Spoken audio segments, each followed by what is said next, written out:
All right, Shalom. I want to start off by giving all praise, honor, and glory to Yahweh Bashim Yahushai. Double honor to the apostles and elders of great millstone. Peace and salutations to the hopefully elect. Coming at you with another lesson through the spirit and power of Yahweh Bashim Yahushai. And this lesson is coming through the spirit of me clicking on YouTube this morning or actually last night. And what was recommended to me was Andrew Tate's last message. Now, if you know anything about Andrew Tate, he's an influencer. He has his views on, how, men should carry themselves. He goes in on women of how, of their mindset and the mindset that a man should have, basically towards these modern day women. Okay. And he makes a lot of good points. He has a lot of good views of how, things really should be. But at the end of the day, he doesn't have the truth. And the truth is the 100% truth comes from the Holy Scriptures. And the men of the Lord, the servants, the prophets, we are the ones who have the full truth. Okay. And we can explain basically of how, everything is the way how everything is being done today, even dealing with the mindset of how men think today, how women think today. It all goes back to the Holy Scriptures, whether it's the setup of the wicked counsel of E. Okay, because a lot of these things, the mindset that people have today is have been constructed by Esau Edom, the so-called white man, which is the devil according to the Bible. Okay, he have created these destructive mindsets to have a foothold on the people in the society. Okay, but the point is, going into this lesson, is they're banning free speech. They're banning, the speech of individuals like Alex Jones and Andrew Tate. But how much more the men of the Lord? How much more the servants, the prophets? Because our message, the message that we push, right, which is the Holy Scriptures, prophecy, our message is, compared to their message is nothing compared to the message that we speak. Okay, and we speak the oracles of the Most High. And the message of the Lord, what he has against this place, is the ultimate judgment. Now, I want to get this, the book of Job, chapter 38, verse 3. It says, "Gird up now thy loins like a man, for I will demand of thee, and answer thou me." So the Heavenly Father is telling Job to gird up his loins like a man.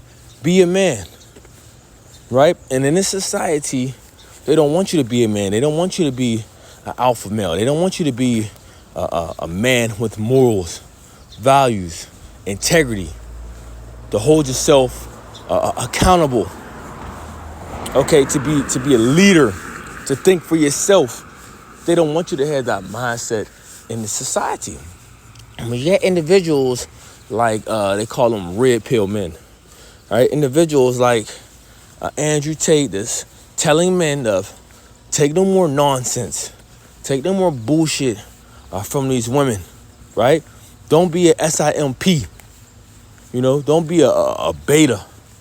Stand up for yourselves, They don't like that, okay? Because they want everyone to follow under the vibration of the woman.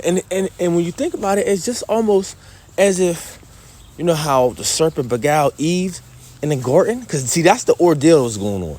How the serpent beguiled Eve in the garden, and then she was able to, pass it on to her man. See, that's the mindset of Eve. Why? Because that was his spirit doing that back then. That was his spirit, that crafty spirit in him how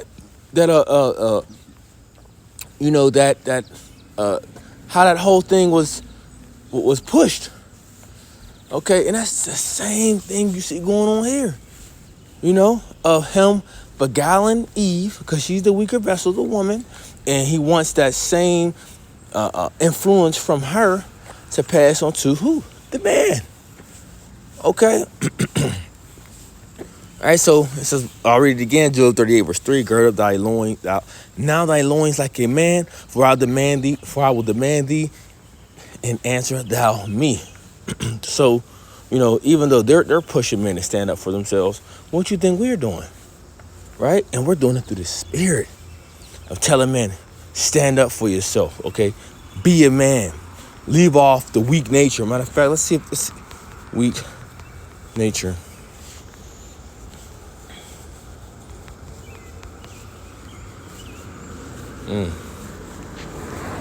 Again, it's probably it's an apocrypha. Weak nature. And this is just a quick through the spirit, impromptu. 2 Ezra chapter 14, verse 14, it says, let go from the mortal thoughts. You see that? Let go from the mortal thoughts. Cast away the burdens of man. Put off now the weak nature. You see? We tell our people to put away that weak nature, man. Put away that mindset that E has given you. Okay? Because that's how E wants you to be. He wants the men of our nation to be effeminate, to be weak, to not think for themselves, to not stand up and be actual men. Okay? And you become a true man, all right, like we always say, of when you take heed to this word, man. When you receive the real instruction, when you see the real correction from the Holy Scriptures, and even will come from men, the rebuke from men, okay, without being, hurt, so to speak, being all in an uproar, because you've been corrected. You see? Because really, a lot of women, they can't take correction. Jake, our people, they can't take correction. But that's something you learn when you come into this truth of how to take correction.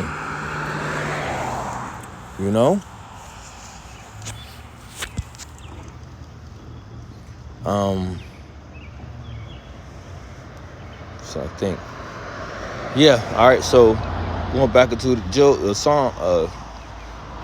It's the Psalms now. I'll read it so we hear it. The Spirit. Psalm chapter 18, verse 38. It says, For thou hast girded me with strength. For thou hast girded me with strength into the battle. Thou hast subdued under me those that rose up against me. So, okay, so gird. So it says, thou hast girded me with strength. Thou has set me up. Thou has made things sufficient for me to be able to battle. Okay? And he subdued the enemies under our feet. And that's what we're waiting for our enemies to be subdued under our feet. And that's what's going to take place via prophecy, as the Holy Scriptures say.